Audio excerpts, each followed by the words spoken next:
Nah, kemudian peran politik sejak dulu ketika masa penjajahan, para ulama di depan merebut kemerdekaan dari penjajah Belanda maupun Jepang. Kita tahu para ulama yang syuhada, Kiai Zainal Mustafa dari Tasikmalaya dipenggal lehernya di Ancol, Kiai Rusdi Hamid Rusdi dari Malang di Brondong, sekarang sudah menjadi nama jalan di Malang, Kiai Muhammad Ilyas Lumajang, Kiai Hashim Asy'ari di penjara Mojokerto oleh Jepang 1 bulan. Keluar dari penjara, tangan kanannya tidak bisa bergerak, dihajar oleh Jepang karena gara-gara tidak mau menghormat ke arah timur, apa namanya itu, Shikere. Dan di penjara itu ditemani oleh santri dari Cirebon, sekali lagi dari Cirebon, namanya Kang Solihin, Kiai Solihin Babakan Ciwaringin, Kiai.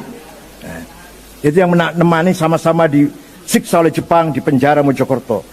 Para kiai semua pejuang, Kiai Rukyat, bapaknya Kiai Ilyas Rukyat Tasikmalaya, juga dikejar-kejar oleh Belanda dan Jepang.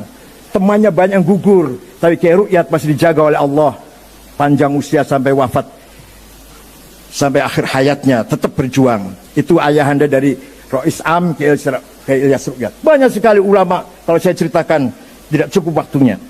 Walhasil, ulama punya andil besar, punya andil sangat besar dalam membangun kemerdekaan Indonesia ini.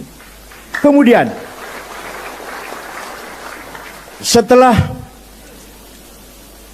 dibentuknya panitia persiapan kemerdekaan Indonesia, ketuanya Insinyur Soekarno, sekretarisnya Muhammad Hatta, anggotanya Haji Agus Salim, ulama, Kiai Wahid Hashim, bapaknya Gus Dur, jangan lupa, kakeknya Mbak Lisa, jangan lupa, itu Wahid Hashim, dan Muhammad Yamin, Laimena, Maramis, Abi Kusno. Dah, itu semua adalah para ulama bersama pemimpin-pemimpin nasionalis menjadi panitia yang mempersiapkan kemerdekaan Indonesia ini. Dikira para ulama bisa cuma tahlil aja, Pak? Ya Allah. Tahlil pinter, berjuang pinter. Kemudian tahun 45 merdeka, 17 Agustus 45 merdeka.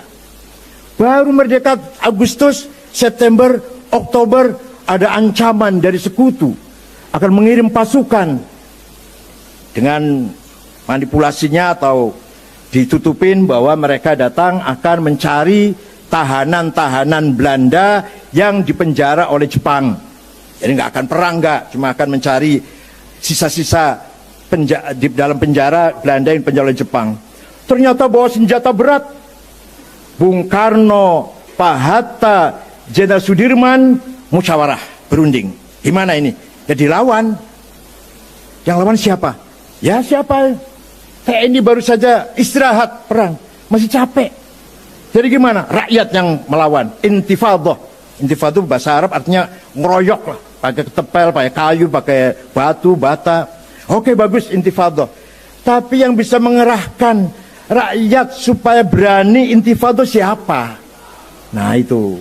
Dicari oleh tiga orang ini. Bung Karno, Pak Hatta, dan Sudirman. Kiai Haji Hashim Asy'ari Tebuireng. Itu yang bisa itu. Maka tiga pemimpin besar ini mengirim utusan bertamu pada Mbah Hashim Asy'ari. Kemudian beliau salam dari Bung Karno, Pak Hatta, dan Jenderal Sudirman. Beliau bertiga bertanya kepada Kiai, hukumnya membela tanah air, bukan bela agama loh, bela tanah air. Kalau nggak ngerti tanah air, lemah kalau banyu, nggak ngerti tanah air, Masya Allah. Kiai Hashim Asy'ari mengumpulkan para ulama dari Banten Menes Kiai Abdurrahman, dari Bogor Pagentongan Kiai Abdul Hamid, dari Majalengka Kiai Abdul Halim, dari Cirebon Kiai Abbas, dari Buntet Kiai Amin Babakan Ciwaringin, Kiai Satori Arjawinangun, dari Indramayu Kiai Sujai Segeran, dari Semarang Kiai Ridwan, dari Lasem Kiai Maksum, dari Kudus Raden Asnawi Kudus, dari Cepu Kiai Usman, dari Lombok Tengah Guru Faisal, bertemu tanggal 20 di Tebuireng sampai tanggal 22 Oktober. Keputusannya bahwa membela tanah air hukumnya fardhu ain. Semua orang wajib membela tanah air, tidak pandang bulu, yang kaya, yang miskin, yang berpendidikan, yang buta huruf, wajib bela tanah air. Fatwa itulah yang terkenal dengan fatwa resolusi Hasyim Asy'ari, yang bisa menggerakkan masyarakat Surabaya, Pasuruan, Gresik, Sidoarjo, Mojokerto, Madura melawan nikah, kedatangan nikah. Peperangan dipimpin oleh, lah ini jangan kaget, nih, dipimpin oleh singa dari Cirebon. Tenang. Namanya Kiai Abbas dari Buntet Cirebon. Mengambil sebuah markas rumah di desa Siwalan Kerto, Gang Pabrik Kulit, Jalan Ahmad Yani, Surabaya. Di situ markasnya.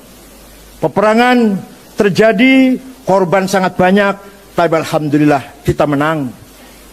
Kiai Abbas Buntet menjatuhkan pesawat 3, hanya dilempar dengan biji tasbihnya. Percaya silahkan, enggak apa-apa.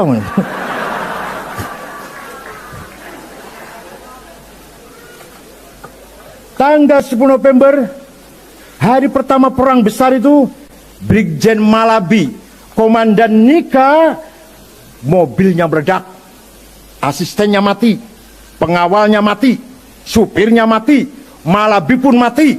Yang masang bom di mobilnya Malabi bukan TNI, tapi santri Tebuireng, namanya Harun. Sayang, Harun tidak lari, bahkan mendekat ingin tahu hasilnya seperti apa, dikira mercon. Begitu meledak, Harun pun gugur. Ada lagi santri dari Surabaya namanya Asy'ari, naik ke atapnya Hotel Orient. Sampai sekarang masih ada Hotel Majapahit itu, masih bangunannya masih sejak lama seperti itu. Merobek-robek bendera Belanda, mengibarkan merah putih. Itu Asy'ari namanya, dari Surabaya. Ditembak dari bawah, rupanya pakai akik anti peluru, selamat dia nggak sampai ketembak. Itu sejarah bagaimana para ulama sangat besar kontribusinya dalam merebut kemerdekaan Indonesia ini. Sekarang sudah merdeka. Panjang kalau cerita peran ulama, panjang banget. Nanti ada pemberontak PKI, ada segala macam. Sudah, ini singkatnya. Sekarang sudah merdeka. Mari kita bangun negara ini. Kita cintai negara ini. Kita sayang negara ini. Islam mengajak persatuan dan kesatuan. Islam mengajarkan damai. Islam mengajarkan hidup harmonis. Islam anti permusuhan. Islam melarang dendam. Islam melarang fitnah, adu domba, ujaran kebencian. Islam sangat memerintahkan kita berhati besar. Fabima rahmatin minallahi lintalahum walau kunta faddan ghalidhal qalbi min hawlik fa'fu anhum wastaghfir lahum wasyawirhum fil amr fa idza azamta fatawakkal 'ala Allah innallaha yuhibbul mutawakkilin. Muhammad, karena engkau santun, karena engkau ramah, karena engkau berakhlak Muhammad, maka mereka berbondong-bondong masuk Islam. Seandainya kamu Muhammad faddan ghalidhal qalbi, congkak, petandang peting-ting, kasar, omongannya kasar, bawa pentung sana kemari, dan faddu min haulik, niscaya orang akan lari meninggalkan kamu Muhammad. Fa'fu anhum, maafkanlah orang Mekah itu Muhammad. Ini dalam Fatu Makkah ini. Wastaghfir lahum, mintakan ampunan untuk orang Mekah Muhammad yang dulu musuhi kamu. Wasyawirhum fil amr, ajaklah mereka bermusyawarah menatap masa depan yang lebih baik. Yang kemarin musuh, yang kemarin mengusir Nabi Muhammad, menyiksa para sahabat, bahkan ada yang sampai membunuh para sahabat seperti Yasir dan istrinya Sumayyah, dimaafkan, dimintakan maghfirah kepada Allah, dan diajak musyawarah menatap masa depan yang lebih baik tanpa ada rasa dendam, rasa permusuhan sama sekali. Itulah akhlak Rasulullah sallallahu alaihi wasallam. Semoga kita semua bisa menirunya.